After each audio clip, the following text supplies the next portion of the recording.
भक्तों, ये कल की ही बात है। एक व्यक्ति ने इस मंत्र को सुना और उसे 2,11,000 रुपए की प्राप्ति हुई।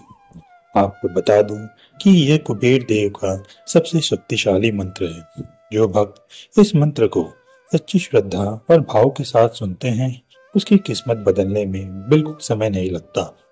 मेरी बातों को अनदेखा मत रखिए, क्योंकि अगर आप इसे इग्नोर करेंगे तो आपको जिंदगी भर पछताना पड़ेगा। आपको बस कुबेर भगवान का ध्यान करके इस मंत्र को अपने फोन पर 21 बार सुनना है। फिर धीरे धीरे चमत्कार होना शुरू हो जाएगा और जो धन आपकी कामना है वह गुप्त रूप से आपके पास आने लगेगा। एक जरूरी बात याद रखें, इस मंत्र को कभी अधूरा मत छोड़िए, पूरा सुनिए, बहुत जरूरी है ताकि इसका प्रभाव आप पर पूरी तरह हो। जब आप इस मंत्र को पूरी श्रद्धा और ध्यान से सुनेंगे तो जो धन की कामना आप रखते हैं वो अपने आप जीवन में गुप्त तरीके से आने लगेगी। तो चलिए कुबेर देव का ध्यान करके इस मंत्र को शुरू करते हैं। ओम नित्यनंदनाय वित्तेश्वराय यक्ष राजा निधेशाय ध्याये देवं दानं प्रदाय च मामतान्। ओम नित्यनंदनाय वित्तेश्वराय यक्ष राजा निधेशाय ध्याये देवं दानं प्रदाय च मामतान्। ओम नित्यनंदनाय वित्तेश्वराय यक्ष राजा निधेशाय ध्याये देवं दानं प्रदाय च मामतान्। ओम नित्यनंदनाय वित्तेश्वराय यक्ष राजा निधेशाय ध्याये देवं दानं प्रदाय च मामतान्।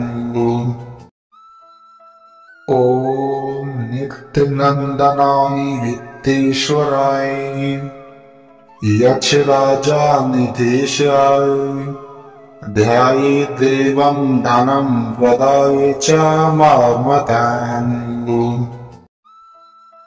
ओम नित्यनंदनाय वित्तेश्वराय यक्ष राजा निधेशाय ध्याये देवं दानं प्रदाय च मामतान्।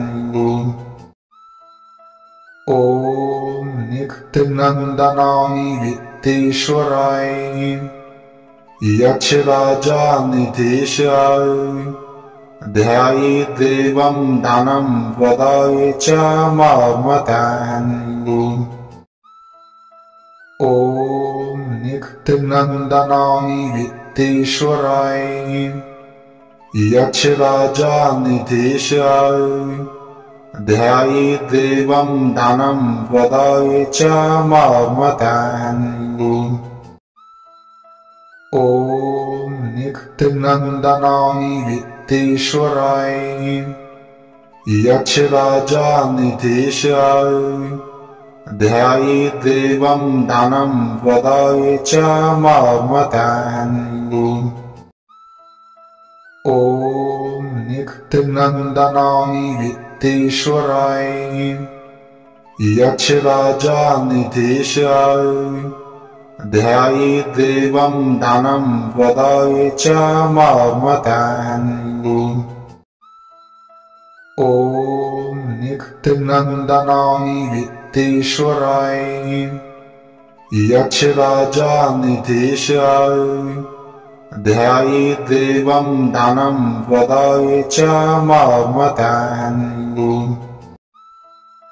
ओम नित्यनंदनाय वित्तेश्वराय यक्ष राजा निधेशाय ध्याये देवं दानं प्रदाय च मामतान्। ओम नित्यनंदनाय वित्तेश्वराय यक्षराजानिधीशाय ध्यायेदेवं दानं प्रदाय च मामतान्। ॐ नित्यनन्दनाय वित्तेश्वराय यक्षराजानिधीशाय ध्यायेदेवं दानं प्रदाय च मामतान्।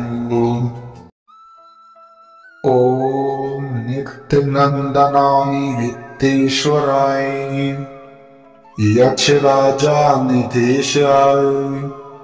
ध्यायेदेवं दानं प्रदाय च मामतान्। ॐ नित्यनन्दनाय वित्तेश्वराय यक्षराजानिधीशाय ध्यायेदेवं दानं प्रदाय च मामतान्।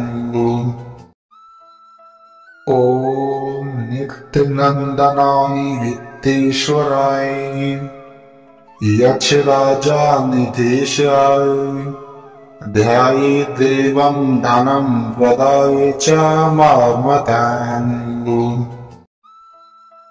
ॐ नित्यनन्दनाय वित्तेश्वराय यक्षराजानिधीशाय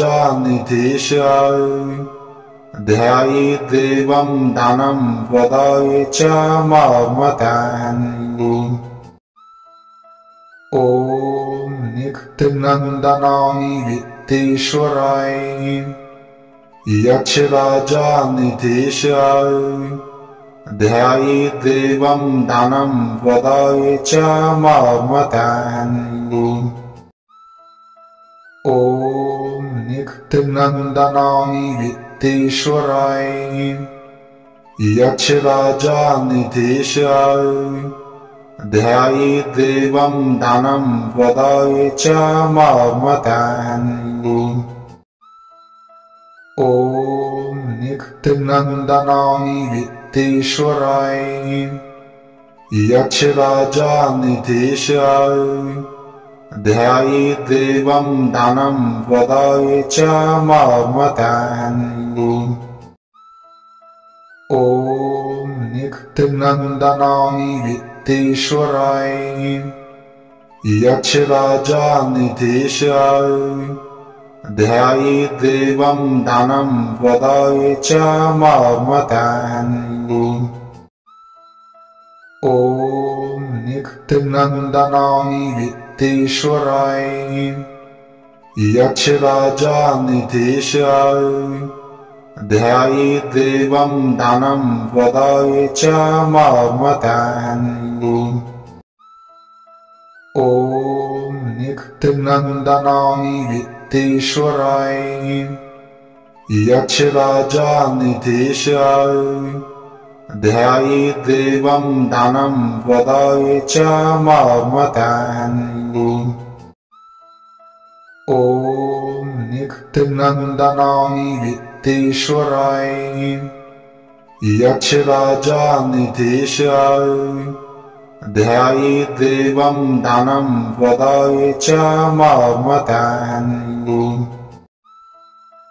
ॐ नित्यनन्दनाय वित्तेश्वराय यक्षराजानिधीशाय ध्यायेदेवं दानं प्रदाय च मामतान्। ॐ नित्यनन्दनाय वित्तेश्वराय यक्षराजानिधीशाय ध्यायेदेवं दानं प्रदाय च मामतान्। ॐ नित्यनन्दनाय वित्तेश्वराय यक्षराजानिधीशाय ध्यायेदेवं दानं प्रदाय च मामतान्। ॐ नित्यनन्दनाय वित्तेश्वराय यक्षराजानिधीशाय ध्यायेदेवं दानं प्रदाय च मामतान्। ॐ नित्यनन्दनाय वित्तेश्वराय यक्षराजानिधीशाय ध्यायेदेवं दानं प्रदाय च मामतान् ॐ नित्यनन्दनाय वित्तेश्वराय यक्षराजानिधीशाय ध्यायेदेवं दानं प्रदाय च मामतान्